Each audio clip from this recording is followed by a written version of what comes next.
नदी में अगर घड़ा बहता हुआ जा रहा है तब तक खाली रहेगा जब तक कि वो झुक नहीं जाता। बस उसे झुकना है, नदी फिर अपना काम खुद ब खुद कर देती है, उसे जल से भर देती है। उसी तरह से जिसको झुकना आ गया, उसके लिए उसके परिवार के लोग, बाहर के लोग, साधु संत, स्वयं भगवान, सबकी कृपा पा लेता है व्यक्ति जिसको झुकना आ जाए, नम्रता जिसके जीवन में आ जाए। हनुमान जी में ये सब है। हनुमान जी के पास 6 चीजें हैं। इन 6 विद्याओं के कारण हनुमान जी कभी भी अपने जीवन में असफल नहीं हुए। और वो 6 चीजें हैं। पहला, कभी भी कोई काम करें प्रसन्न मन होना चाहिए। कभी दुखी मन से कोई काम नहीं आरंभ करना चाहिए, हमेशा खुश रह के कोई काम की शुरुआत करें, प्रसन्न मन। दूसरा, निश्चित ध्येय, अपना लक्ष्य पता होना चाहिए, अपना गोल पता होना चाहिए, अपना एम पता होना चाहिए कि आपको करना क्या है। इसलिए 1 वर्ष का, 2 वर्ष का, 5 वर्ष का, 10 वर्ष का आपको कहां तक पहुंचना है, ये आपको पहले से निर्णय करके रखना है अपने जीवन का। जिसको ये नहीं आता उसका लक्ष्यहीन जीवन है, उस जीवन में कोई गति नहीं होगी, वो व्यक्ति वहीं का वहीं अटका रह जाएगा। हनुमान जी का लक्ष्य है परमात्मा को प्राप्त करना, इसलिए उनकी गति के सामने जितने भी लोग आते हैं, मार्ग में अवरोध बनते हैं, उनको रोक नहीं पाते। और जिसको अपने लक्ष्य का पता होगा, मुझे ये करना है, उसको कोई व्यवधान नहीं कर सकता। तो प्रसन्न मन, निश्चित देह, और तीसरा है नम्रता, अभिमान शून्य। चौथा है संवेदनशील बुद्धि। केवल बुद्धि अगर रहेगी तो अहंकारी बना देगी। जो ज्यादा बुद्धि का काम करते हैं महाराज, वो उनको अहंकार आ जाता है। तो बुद्धि होनी जरूरी है, किंतु केवल बुद्धि नहीं, उसके साथ भावना हो। आप सभी जितने यहां बैठे होंगे उनको पता होगा, आजकल IQ level, intelligence क्वेश्चंट, IQ level, बुद्धिमत्ता का आपके अंदर कितना आईक्यू लेवल है, इसका बड़ा लोगों में होड़ होता है। इसका आईक्यू लेवल ज्यादा है, इस वैज्ञानिक का आईक्यू लेवल ज्यादा है, ये बहुत बड़ा बुद्धिमान है। ऐसी बुद्धिमानी व्यक्ति को अहंकारी बना देती है। और जितना बुद्धिमानों ने समाज को परेशान किया, इतना पागलों ने नहीं किया। पागल बेचारा अपने गली मोहल्ले को परेशान कर लेगा, और बुद्धिमानों ने तो बड़े बड़े देश बर्बाद कर दिए, परमाणु बम बना दिए, क्या क्या कर दिए महाराज। कब किसी पे कौन सा देश फेंक दे, और वहीं की वहीं पूरा विश्व। अब देखते हैं ये ईरान और इराक महाराज कब मेहरबानी करने वाले। ये देश ही आपस में लड़ करके एक दूसरे को खत्म कर दे। ये सब बनाने वाले कौन हैं? इनको फेंकने वाले, चलाने वाले कौन हैं? सब बुद्धिमान हैं। और तो और महाराज,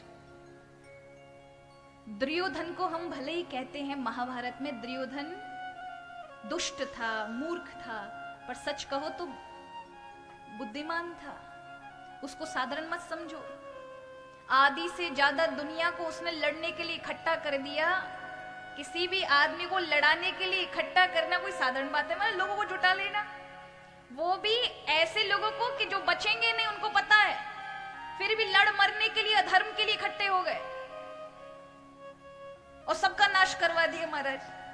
तो ये कोई साधारण व्यक्ति का काम नहीं है, बुद्धिमानी का ही काम है। ये अवश्य है कि खोटी बुद्धि चली।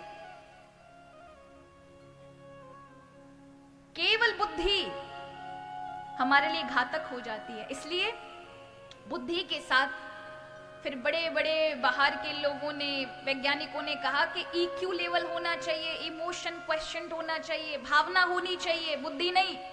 केवल बुद्धि होगी तो संबंध खराब हो जाएंगे, परिवार चल नहीं सकते। एक व्यक्ति को कैसा दूसरे व्यक्ति के साथ ईमानदार रहना चाहिए, अपने परिवार के साथ कैसे विश्वास पात्र में रहना चाहिए, पति पत्नी को कैसे विश्वास और प्रेम के साथ रहना चाहिए, ये तब होगा जब भावना होगी, संबंधों की महत्वता होगी कि मेरे लिए मेरा परिवार कितना जरूरी है,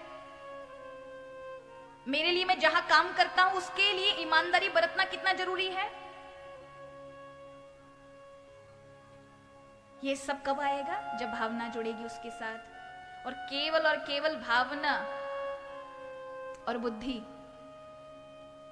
ये दोनों सही चले, इसी के लिए स्पिरिचुअल क्वेश्चन है, आध्यात्मिक लेवल, भगवान की ओर जुड़ना, जिससे तुम्हारी भावना, अत्यधिक भावना, आपको जो अत्यधिक भावुक होगा, बहुत ज्यादा भावनाओं में बह जाता है, थोड़ी सी बात पे रो जाता है, थोड़ी सी बात पे गुस्सा हो जाता है, थोड़ी सी बात पे बुरा मान जाता है, ये भावनात्मक व्यक्ति होते हैं जिन्हें थोड़ी सी बात बुरी लग जाती है।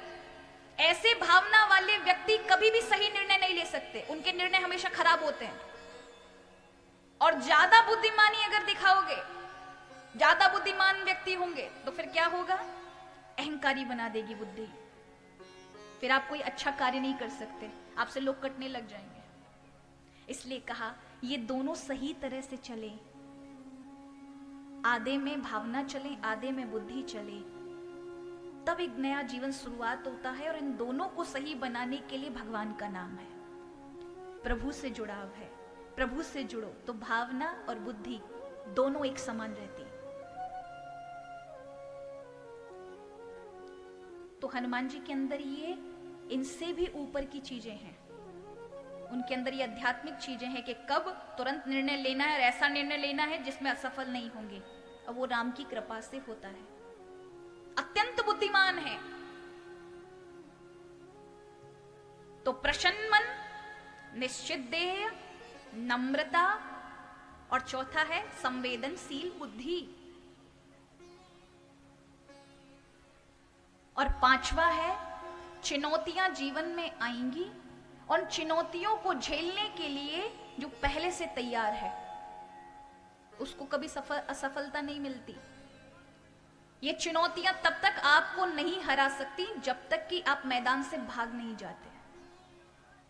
जब तक आप मैदान में डटे हुए हैं, चुनौतियां आपको पराजित नहीं कर सकती। ये पराजित तब कर सकती हैं जब आप मैदान छोड़ के भाग जाओगे, डर के अपना काम छोड़ दोगे, मेरे से नहीं होगा, अरे मेरे बस की बात नहीं है, मेरे से नहीं हो पाएगा, आप छोड़ दोगे, आप पराजित हो गए। लेकिन आप डटे हुए मैदान में, आ जाए कितनी चुनौती हम देख लेंगे, वो हमेशा सफल होता है।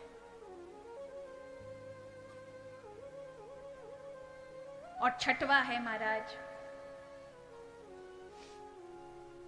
जीवन में कार्य करने के लिए प्रभु की कृपा। और ये प्रभु की कृपा संतों के माध्यम से आती है। तो ये छह सिद्धियां श्री हनुमंत लाल के पास है, हनुमान जी के पास है। और जिनके पास ये 6 सिद्धियां आती हैं वो ज्ञान सागर हो जाते हैं, गुणों के सागर हो जाते हैं। तो यहां पर महादेव जी कहते हैं पार्वती जी, हे जी जब जब